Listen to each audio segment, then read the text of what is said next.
मुसलमानों ने खरीद कर मस्जिद बनाई है, वहाँ पर ये बजरंग दल का बंदा भगवा झंडा लहरा रहा है और कहा है कि यहाँ पर हम बजरंग दल का दफ्तर बनाएंगे, मंदिर बनाएंगे, मस्जिद की तामीर नहीं होने देंगे। एक्सप्रेसवे पर गाड़ी रोकता है, उसमें से एक न्यूड महिला निकलती है, फिर बीजेपी नेता सड़क पर ही उसके साथ संपर्क। तमाम लोग डिजर्व करते हैं कि उनके ऊपर NSA लगे, UAPA लगे। 4 लोगों को इतना मारा, बुरी तरह मारा, हर तरह के हथियार का इस्तेमाल। मिला टाइम्स में खुशामदीद।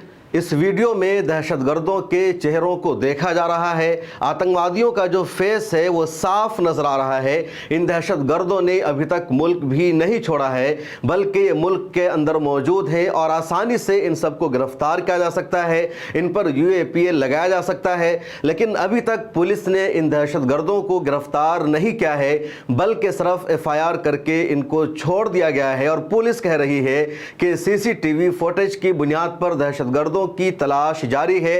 इन दहशतगर्दों ने 4 लोगों को इतना मारा, बुरी तरह मारा, हर तरह के हथियार का इस्तेमाल किया, जिसकी वजह से इन चारों की जो जिंदगी है खतरे में बनी हुई है। आपको लग रहा होगा कि दहशतगर्दी का यह नया मामला कहां सामने आया है, कब पेश आया है और ये कौन से दहशतगर्द हैं जिन्होंने इतना बड़ा वाक़या अंजाम दिया और अभी तक इन दहशतगर्दों की गिरफ्तारी अमल में सामने नहीं आई है। तो आइए आपको बताते हैं दहशतगर्दी का ये जो ताज़ा मामला है उत्तर प्रदेश के अलीगढ़ में पेश आया, जहां 300 से 400 की भीड़ ने 4 मुसलमानों को बेदर्दी से मारा।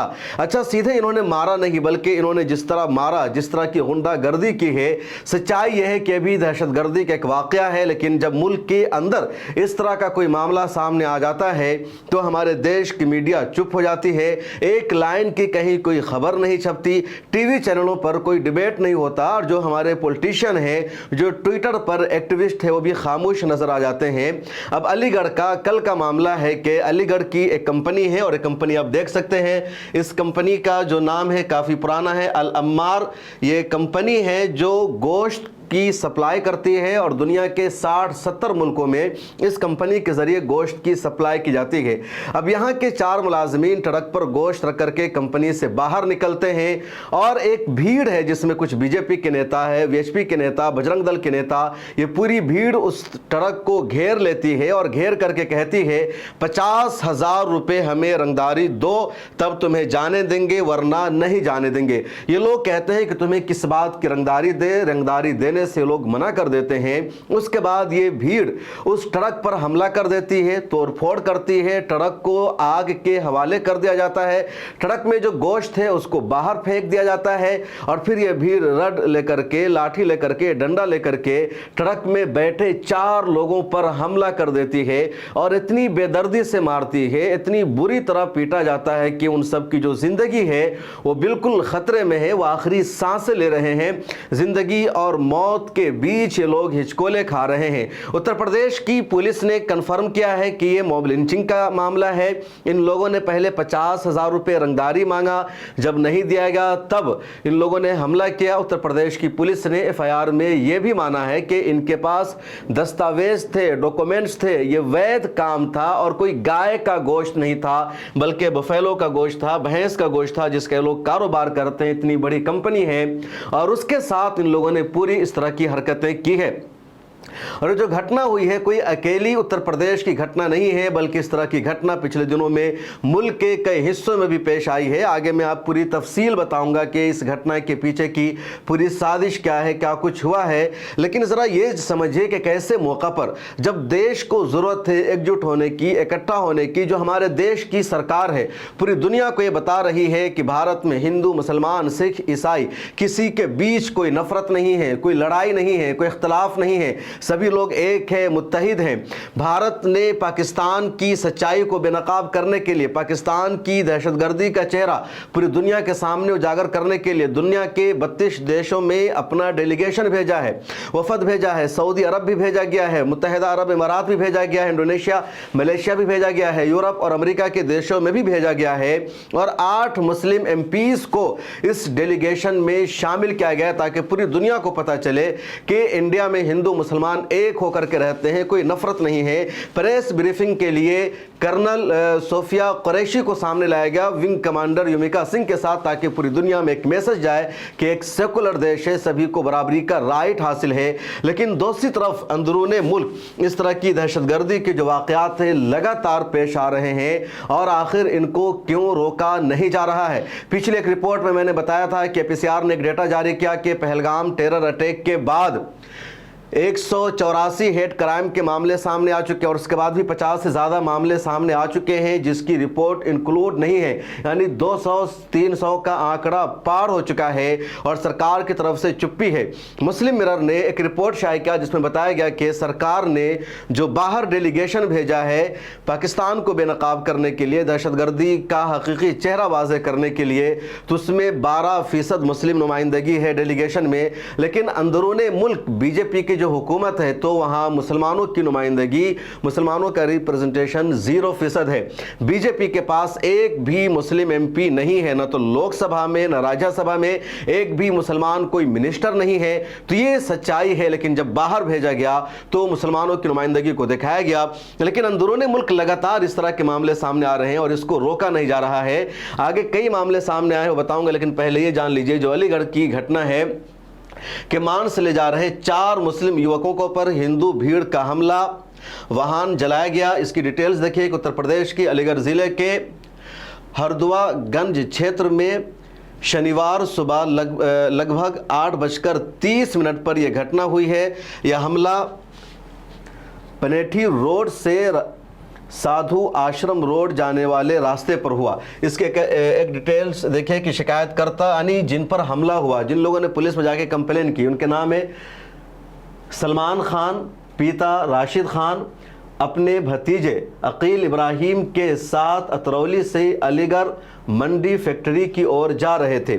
उनके साथ 2 और मुस्लिम युवक वाहन में सवार थे। आगे क्या हुआ वो देखिए। हरदुआगंज थाने में दर्ज जो एफआईआर की गई है उसमें हमलावरों ने कहा 50,000 की मांग की थी। विरोध करने पर सलीम खान और अकील इब्राहिम को मारा गया और उनकी जेब से मोबाइल और पैसे भी छीन लिए गए। एफआईआर में राम कुमार आर्या, अर्जुन उर्फ भोले समेत 13 नामजद और 20-25 अज्ञात लोगों को आरोपी बनाया गया है। आरोपियों का संबंध हरद्वारगंज और अलीगढ़ के अन्य इलाकों से बताया जा रहा है। बजरंग दल के स्थानीय नेताओं ने दावा किया है कि वही वाहन है जिसे पहले भी अवैध मांस के साथ पकड़ा गया था। हालांकि पुलिस ने स्पष्ट कर दिया कि वाहन में भैंस का मांस था जो कि वैध है, इल्लीगल नहीं है।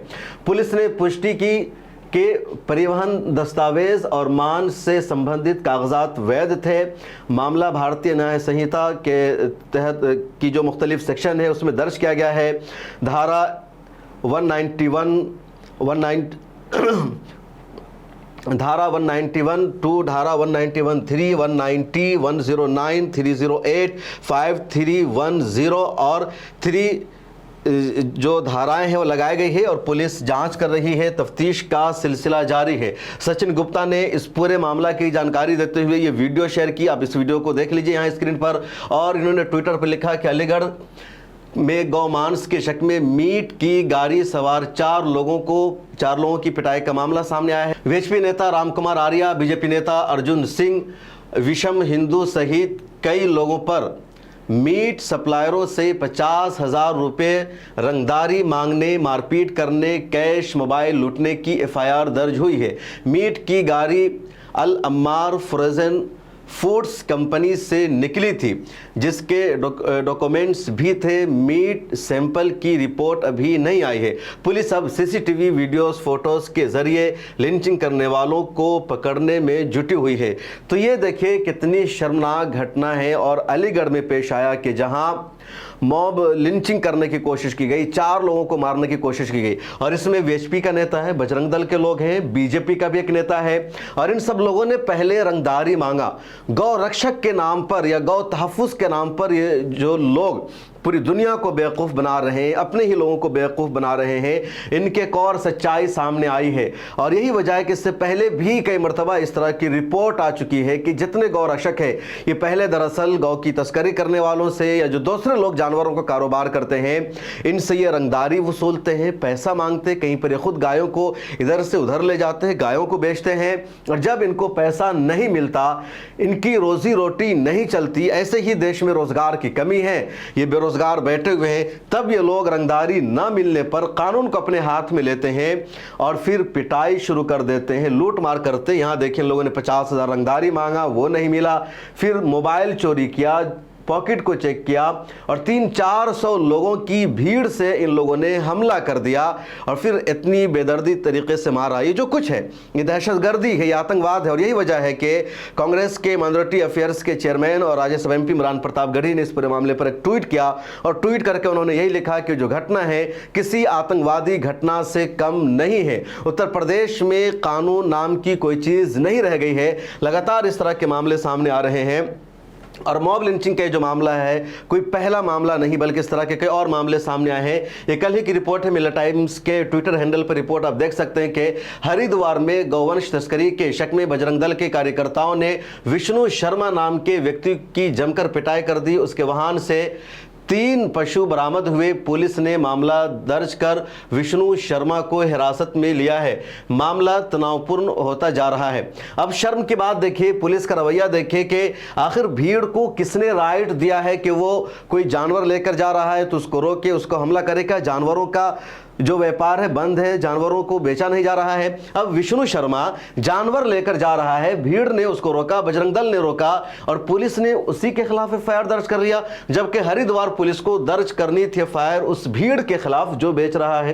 वो गाय को लेकर जा रहा है। तो गाय की तिजारत तो होती है, गायों को लोग तो खरीदते हैं, ऐसा तो है नहीं कि गायों को बेचा नहीं जाता, गायों को खरीदा नहीं जाता। हाँ, कोई ये गाय का गोश्त लेकर के नहीं जा रहा था, कोई गाय काटने नहीं जा रहा था, ये तिजारत कर रहा है गाय की, तब इसके खिलाफ मामला दर्ज है। तो फिर हमारे देश में कानून पास कर देना चाहिए कि कोई भी गायों को बेच नहीं सकता, खरीद नहीं सकता, वरना उसके खिलाफ कार्रवाई होगी। जब गाय की तिजारत लीगल है फिर यह कार्रवाई हो रही है। एक और खबर देखिए, ये उड़ीसा की खबर है, मिरर टाइम्स के ट्विटर हैंडल पर है कि उड़ीसा के सांद्रा में एक वीडियो वायरल हो रहा है जिसमें हिंदू संगठन के लोगों ने एक निर्माण मस्जिद पर भगवा झंडा फहरा दिया। उनका आरोप है कि मस्जिद का निर्माण कृषि भूमि पर अवैध रूप से सरकारी मिली भगत से किया जा रहा है। मामला गर्माता जा रहा है।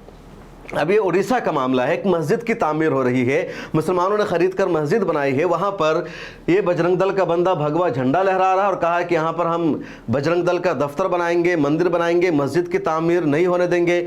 और उड़ीसा में कोई कांग्रेस की सरकार नहीं है या किसी और पार्टी की सरकार नहीं है, बल्कि बीजेपी की ओडिशा में सरकार है और वहाँ लीगल तरीके से मस्जिद बन रही है। उस पर इस तरह का ऑब्जेक्शन, उस पर इस तरह का एतराज़। एक और वीडियो झारखंड से आई है। झारखंड के देवघर में पुलिस कस्टडी में मेराज अंसारी की मौत के बाद उसके भाई ने जो बताया वो रोंगटे खड़े कर देने वाला है।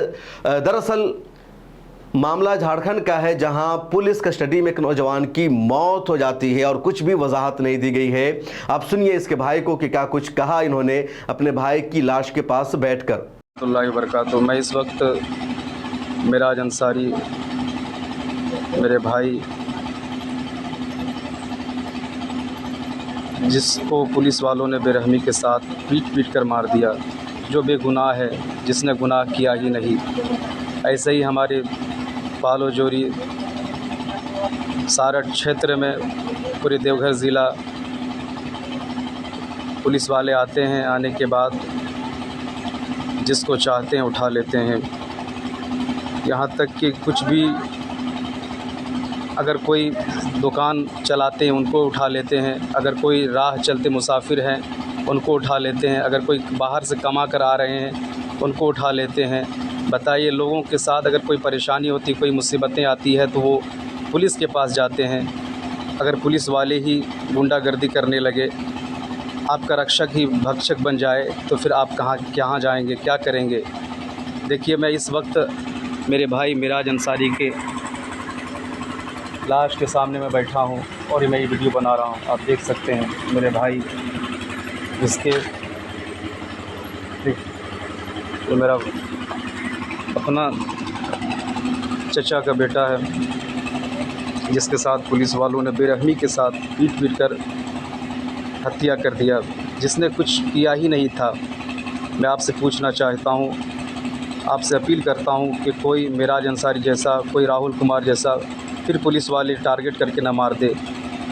आप एकजुट रहे और आप जहाँ भी इस तरीके से पुलिस वाले आए, आप पूछे उनसे कि कोई सबूत है आपके पास, आप इन्हें पकड़ने के लिए आए, कोई सबूत है? बग़ैर सबूत के आप मेराज अंसारी को इसी तरीके से पकड़ा और पकड़ने के बाद बेरहमी के साथ मारा, जिनके पास कोई सबूत नहीं, जो कभी गलत किया ही नहीं, जिसने कभी सोचा तक नहीं गलत के बारे में, उन्हें पीट कर पुलिस वालों ने मार दिया। बताइए, जिसके 3 बच्चे हैं, बेवा माँ है, बीवी है, अब उनकी परवरिश कौन करेंगे, उसकी देखभाल कौन करेंगे? हज़रात, मेरी आपसे गुजारिश है, अपील है, मेरी इस वीडियो को इतना शेयर करें ताकि मेरी झारखंड सरकार, यहाँ तक कि पूरे हिंदुस्तान तक ये वीडियो फैले, ताकि कोई राहुल कुमार जैसे लोग, कोई मेराज अंसारी जैसे लोगों को फिर पुलिस वाले बेरहमी के साथ ना मारे। आप देख सकते हैं इस वक्त विधायक जी आए हुए हैं और कल हमारे माननीय मंत्री हफीज़ुल हसन अंसारी साहब भी आएंगे, डॉक्टर इरफान अंसारी साहब भी आएंगे। मुझे उम्मीद है कि ज़रूर से ज़रूर हम लोग की जो मांगे हैं वो पूरी होगी इंशाअल्लाह। मेरी इस वीडियो को ज़रूर से ज़रूर शेयर करिए ताकि हमारे पालोजोरी सारठ क्षेत्र के जो गरीब लोग हैं, जिसे पुलिस वाले चलते राह उठा लेते हैं, अगर कोई मेहमान आते हैं उन्हें उठा लेते हैं, कोई कमा कर बाहर से आते हैं उन्हें उठा लेते हैं, तो आप पुलिस वालों को जब भी आपके पास आए तो ज़रूर आप पूछें कि आपके पास कोई है, क्या सबूत है जिसके कारण आप इसे लेकर जा रहे हैं। तो हज़रात, मेरी आपसे गुजारिश है, ज़रूर से ज़रूर आप एक्टिव रहें और इन सब चीज़ों का ज़रूर ख्याल करें ताकि किसी के साथ ऐसा घटना ना हो। अस्सलाम वालेकुम रहमतुल्लाह। देश में इस वक्त बीजेपी की हुकूमत है और इस तरह की जितनी संगठन है, बजरंग दल, विश्व हिंदू परिषद, इन सब का कहीं ना कहीं बीजेपी से कुछ ना कुछ ताल्लुक है और ये लोग लगातार उल्टी सीधी हरकतें कर रहे हैं। बीजेपी के एक और नेता की खबर सामने आई है और ये जो खबर है बहुत ही ज़्यादा शर्मसार कर देने वाली है। इस खबर की जो ओरिजिनल वीडियो और फोटोज है उसे दिखाना मुश्किल है।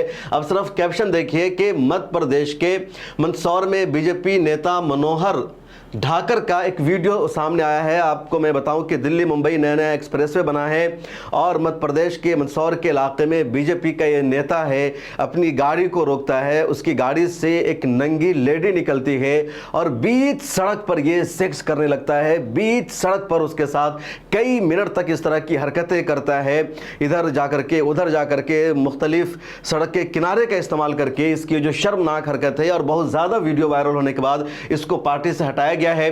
मध्य प्रदेश के मंदसौर में बीजेपी नेता मनोहर लाल ढाकर का वीडियो सामने आया है। वो दिल्ली मुंबई एक्सप्रेसवे पर गाड़ी रोकता है, उसमें से एक न्यूड महिला निकलती है, फिर बीजेपी नेता सड़क पर ही उसके साथ संभोग करता है। हाईवे के सीसीटीवी में घटना कैद हो गई, पुलिस ने एफआईआर दर्ज कर ली है। बीजेपी ने 3 दिन बाद मनोहर लाल पर कोई एक्शन नहीं लिया है। उसकी पत्नी जिला पंचायत सदस्य है। हालांकि अब खबर यह है कि बीजेपी ने एक्शन ले लिया है, लेकिन इस तरह की जो घटना है आप बताइए कितनी शर्मनाक है। सड़क पर एक मुसलमान 2 मिनट के लिए नमाज पढ़ लेता तो इनकी जो भावनाएं हैं आहत हो जाती है। पूरा राइट विंग ट्विटर पर आ जाता है, हंगामा करने लगता है, गिरफ्तार फौरन कर ले जाता है। देश की मीडिया में बड़ी बड़ी खबर चलने लगती है कि सड़क पर क्यों नमाज पढ़ेगा, अपने घर में जाकर नमाज पढ़ो, मस्जिद में नमाज पढ़ो। लेकिन यहां पर सेक्स हो रहा है, फिल्म चलाई जा रही है और तब भी किसी की भावना आहत नहीं हो रही है, किसी को कोई प्रॉब्लम नहीं है, कहीं कोई खबर नहीं चल रही है। और इस तरह की और भी कई घटनाएं सामने आई है। बीजेपी के एक और नेता की ईस्ट यूपी से खबर सामने आई थी। एक भरी मजलिस में वो एक लड़की के साथ रोमांस करने लगा बुढ़ा नेता, फिर बाद में उसको पार्टी से हटाया गया। और भी कुछ 2 दूसरे मामले सामने आए हैं, लेकिन जो सबसे ज्यादा संगीन मामला है, सबसे ज्यादा सीरियस मामला है वो ये, इस वक्त देश को जरूरत है मुत्तहिद होने की, अपने आपसी इख्तलाफात को भुला देने की, अपनी तमाम रंजिशों को दूर करने की, हिंदू और मुसलमानों को एक होने की और पूरी दुनिया को मैसेज देने की, पाकिस्तान के खिलाफ मुत्तहिद होने की। लेकिन ये जितने आतंकी हैं, ये जितने दहशतगर्द हैं, ये देश में ही दहशतगर्दी कर रहे हैं, देश में ही माहौल खराब कर रहे हैं, देश के लोगों पर हमला कर रहे हैं। और जब इस तरह की वीडियोस बाहर जाएगी, इस तरह की खबरें बाहर जाएगी, तो देश की क्या इमेज बनेगी, हमारे देश की क्या तस्वीर बनेगी। नेहा सिंह के खिलाफ एफआईआर दर्ज कर ली गई क्योंकि नेहा सिंह की वीडियो को पाकिस्तान के ट्विटर हैंडल से शेयर किया गया था। डॉक्टर मोडिसा के खिलाफ एफआईआर दर्ज की गई क्योंकि पाकिस्तान के ट्विटर हैंडल से उसका जो ट्वीट है उसको रीपोस्ट कर दिया गया था या वहां के अखबारात में खबर छप गई थी। लेकिन ये जो खबरें हैं, कहीं पाकिस्तान के अखबारात में नहीं छपेगी? क्या पाकिस्तान की मीडिया में इन खबरों को जगह नहीं मिलेगी? वहां भी ये सब हो रहा है, इंटरनेशनल मीडिया में खबरें छप रही है, तब अब कितनी देश की बदनामी होगी। इन तमाम लोगों को बॉर्डर पर जाना चाहिए था, पाकिस्तानी सेना के साथ लड़ना चाहिए था, लेकिन ये लोग यहां हमारे देश के खिलाफ ही साजिश करने में लगे हैं, गद्दारी करने में लगे हैं। और अफसोस की बात यह है कि सरकार की तरफ से इन सब के खिलाफ कोई एक्शन नहीं लिया जा रहा है, हुकूमत की तरफ से कोई गाइडलाइंस भी इनके खिलाफ जारी नहीं की गई है। मीडिया ने झूठी खबरों का सहारा लिया, नेगेटिव प्रोपेगेंडा किया, देश की इमेज खराब होने लगी, तो डिफेंस मिनिस्ट्री ने एक एडवाइजरी जारी करके मीडिया पर लगाम लगाने की कोशिश की। लेकिन ये तमाम आतंकी, ये तमाम ग्रुप, ये तमाम शिद्दत पसंद अनासिर जो देश का माहौल खराब कर रहे हैं, देश की इमेज खराब करने में लगे हुए हैं, इनकी खबरें दुनिया भर की मीडिया में छप रही है कि भारत में मुसलमानों के साथ क्या हो रहा है। अब देखिए, जो डेलीगेशन भेजा गया उसमें मुसलमानों को ज्यादा से ज्यादा जगह दी गई ताकि पता चले कि मुसलमान भारत में अच्छी तरह रह रहे हैं, उनको कोई प्रॉब्लम नहीं है। लेकिन यहां ये लोग सरकार के एजेंडा के खिलाफ काम कर रहे हैं और ये तमाम लोग डिजर्व करते हैं कि उनके ऊपर एनएसए लगे, यूएपीए लगे, लेकिन कोई यूएपीए का केस नहीं, एनएसए का केस नहीं। आखिर क्यों? इसका जवाब क्या है? कमेंट सेक्शन में आप भी लिखिए और मुझे दीजिए इजाजत।